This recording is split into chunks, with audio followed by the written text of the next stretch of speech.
This is the story of a teenager named Stanley. Stanley is a senior at the local high school, in which he was near the end of his senior year. The end of senior year meant that Stanley was graduating and would move on to the real world. Stanley was happy to graduating from high school, but when Stanley was sleeping, something peculiar happened. Stanley woke up, however. He was not in his bed.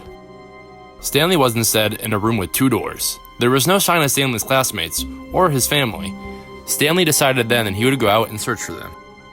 As Stanley approached the two doors, Stanley went through the door on his left.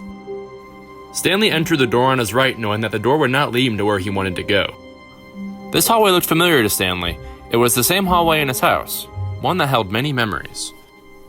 As Stanley walked to the end of the hallway, he once again was faced with two doors, and this time, the door on the right was calling out to Stanley, saying, "Pick me! Pick me!" Aha! It seems you have fallen into my trap, Stanley. I knew you would choose the door on your left, so I made sure that this door would lead you to your destination. You can't avoid it, Stanley. You have to make the choice sooner or later, one that will change your life forever. Stanley, now coming to terms with the situation, knew he had to listen to the narrator. When he walked up to the two doors once again, he chose the one on his right. Stanley entered the door on his right, knowing he had made the right choice, the one that everyone, including I, the narrator, could agree with. Stanley had come to his final destination. There were three doors in front of Stanley, each one open for Stanley to see. The left door contained an image of a college student holding a degree.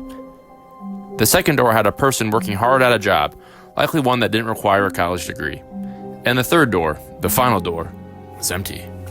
There was no telling what was behind that door, and Stanley himself couldn't determine what was behind it either.